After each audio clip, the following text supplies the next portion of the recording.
Trade rumors continue to escalate surrounding the Toronto Maple Leafs as following Elliot Friedman's report regarding the Leafs looking to acquire a center. Rumors are starting to escalate surrounding one particular player that could pay big dividends for the Leafs going forward. So, to break down exactly who that player is and discuss what it can mean going forward, as well as we have a few updates ahead of tomorrow night's massive game against the Florida Panthers. Stay tuned for all that in this episode, but before we get into it all, we are proud to announce this video is brought to you by Rentals.ca, who are proud supporters of Team Canada. And while they've been supporting our national team defend their home court at international competition, they've also been helping thousands of Canadians find their home floor all across the country. And whether you are in Toronto, Vancouver, Montreal, Calgary, Halifax, Winnipeg, Mississauga, Edmonton, Victoria, St. John's, it doesn't matter, from coast to coast, Rentals.ca has a ton of options to find the perfect place and price for you. Their website is clean and easy to use, and you can pinpoint exactly on the map where you want to move, finding all the options in your area. Find your home court with rentals.ca. Yeah, check out the link in the pinned comment as well as the description down below. And shout out to Rentals.ca for supporting us, supporting Team Canada, and supporting you guys for finding the best rentals all across the country. Darius, we have a lot to go over today, and obviously, once again, thank you to Rentals.ca for sponsoring this video. All right, there's a lot to go over. Obviously, we know that the Leafs are in the trade market for a center. A bunch of reports have come out regarding that from, whether it's David Alter, whether it's Elliot Friedman. A bunch of guys are saying that the Leafs are looking to acquire a center, specifically probably to man that third line. And Elliot Friedman dropped a report a few days ago, and we covered it briefly, how the Leafs will be monitoring the trade market for centers as the season progresses. And as this is going on, reports have started to come out from other teams, and we kind of are realizing which centers are actually available. And one guy that has really taken over the spotlight for over the past few days, we've seen it in our streams, a ton of Leafs fans saying they want this guy, so I figured we'd discuss it today. And that player is Brock Nelson, who is a pending UFA, so could high-end score slot shot creator and pending UFA Brock Nelson be on the trade block this season. All signs are pointing to him being on that trade block, and we're going to dive into his stats and all that in a minute here. But what are your initial thoughts on Brock Nelson? He has a $6 million cap hit, 33, 2025 free agent, aka next season he will be, this would be a rental essentially if they acquire him at the deadline here. But when looking at a left-handed shot third line center, this could be one of the more intriguing options surrounding what other players are available at this current juncture of the trade market. It's a very interesting fit, I think. And I've been seeing it a lot from fans on Twitter, online. Obviously, in our live streams, a lot of people were bringing up Brock Nelson, that he is a name that a lot of people want. Me personally, I think I'm on the other side of this. I don't think that this would be a good fit for the Leafs. I've been on record saying that out of all the options available right now, I think Nick Bjugstad might be actually the best option for the Leafs. He has the size. He's a right-hand shot. He plays with some physicality as well, and obviously the size helps. So I think that the Leafs are looking to get bigger anyway, and I think that he's pretty responsible defensively to a degree. Now, Brock Nelson, on the other hand, I think that's the opposite. This is an offensive player, and obviously he isn't having a great season so far this season. He actually has the lowest expected goals this season so far in his entire NHL career, or what's projected to happen at least. So, that isn't great. I know the Islanders aren't great as well, so that might have something to do with it, but I think he's very offensive minded. And yes, the Leafs have other guys that they're going to rely on to be defensive and responsible defensively as well, and Austin Matthews and John Tavares and their other two centers. But I think you want a guy who you can at least depend on in certain situations defensively, and who can be responsible if you're going to go out and trade for a guy. And this is a guy that I don't look for from defense. I mean, the defensive zone faceoffs are the least of his career. That's where he takes the least amount of faceoffs and where he starts in over the course of his entire career. If you look here at the JFresh chart, which I love these charts, and I think they tell a little bit of a story as well. Defense not great and on a slow decline as well throughout his career. Yes, he is getting younger, but I think that is an issue for me. Yes, he would add some offense there on the third line, but these are all things you have to consider. And the cap hit as well. He makes $6 million, which is far too much. So you'd have to get the New York Islanders to retain as well, which is, that shouldn't be an issue. But if you're retaining 50% here, yes, it's $3 million, but you're going to have to find a way to fit that $3 million in your salary cap space as well if you're the Leafs. So they're going to have to move some pieces out, and it might be a little bit messy. Whereas if you look at some of the other options available in the trade market, you're looking at $2 million, 2.5, something in that range. It's a lot easier to fit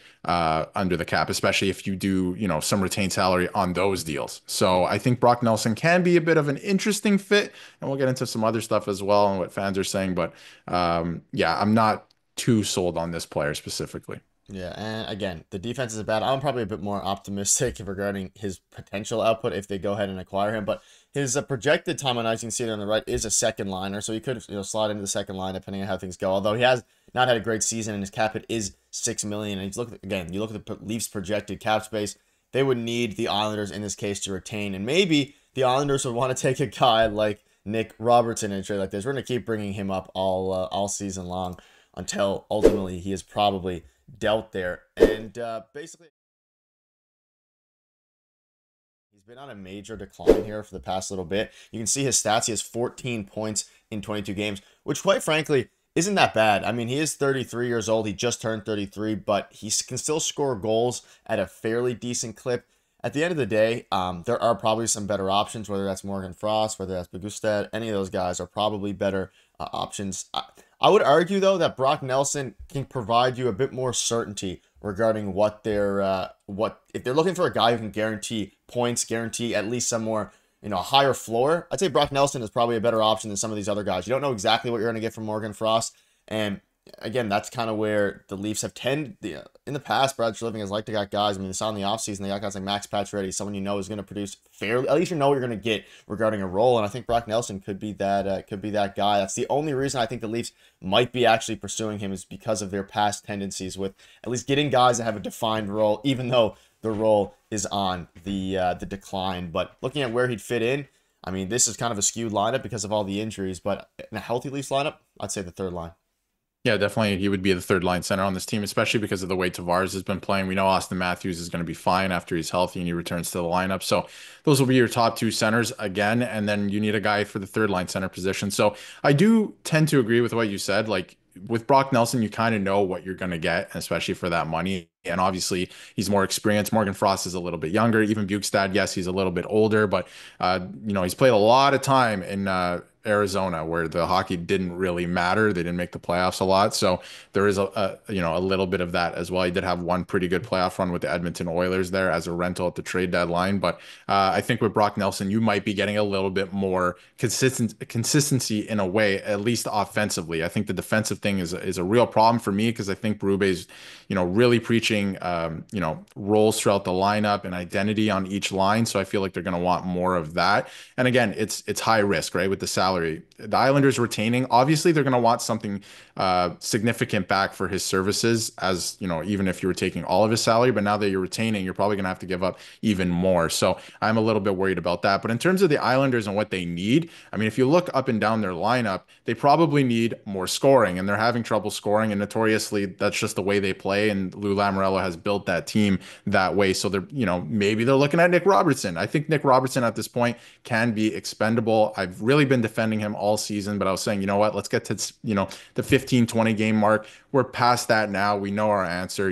Yes, it's bad luck. He could have a few more goals, but I don't think it's going to do it for the Leafs with him on the third line. So he could be on the way out. And I think a lot of teams could use a player like that, like the Islanders. I think they could use some more scoring as well. And they want to get younger too, because obviously Brock Nelson, a couple of these guys, Anders Lee, they're all getting a little bit older. So they probably want to get younger. That could be a very significant trade chip for the Toronto Maple Leafs.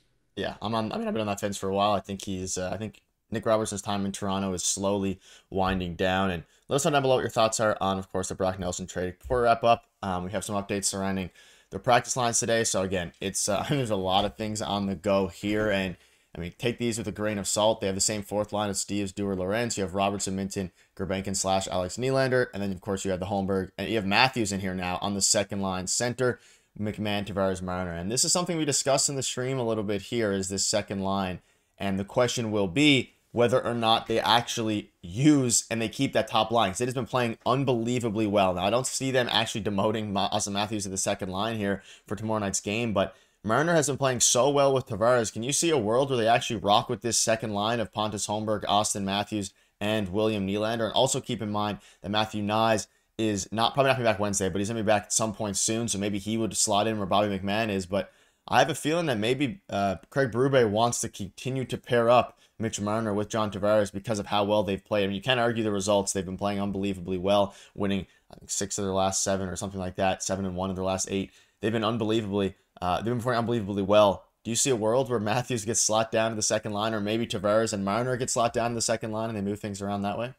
Absolutely. I think that this is exactly what we're going to see tomorrow night. And if Matthews plays, that's the big asterisk there as well, right? Because we don't know for sure, but it's heading in that direction, which is a good thing. But, with the Leafs, you can pin any line as the first line or second line at this point. We know what the third line and the fourth line is, but the first two lines, doesn't matter who's on it, right? They're really good lines. And I wouldn't break up McMahon, Tavares, and Marner at this point. They've been playing really, really well together. And I'm a big fan of Matthews coming back and not playing with Marner because he has been playing really well. And I don't like the way that they play with each other. I think that yes, they can put up points, but I don't like the way that they play with each other. So I think it's a good thing that they're being split up. Nylander's been playing fantastic. I think Urbankin's going to, take a seat this game. I think Alex Nylander played really well last game. He's going to be given a shot again. Obviously has more NHL experience as well. So I think this is exactly what we're going to see tomorrow night, minus McCabe, who missed practice today. Just, I think for maintenance, he's just dealing with something. And it's nice to see Dakota Mermis back after jaw surgery. So it looks like he'll be returning soon as well. I don't know if he'll stay with the Toronto Maple Leafs. Maybe he'll go down to the Marlies, but I think this is really, really close to what we're going to see tomorrow night against the Florida Panthers. Yeah, I'm loving it, and I'm hoping they continue because we were preaching that on our stream. But that'll wrap it up. Let us know down below what your thoughts are, and thank you again to Rentals.ca for sponsoring this video. A huge game tomorrow for the Toronto Maple Leafs. Stay tuned for more videos because a lot of updates are going to go down. Thank you guys for watching. See you later.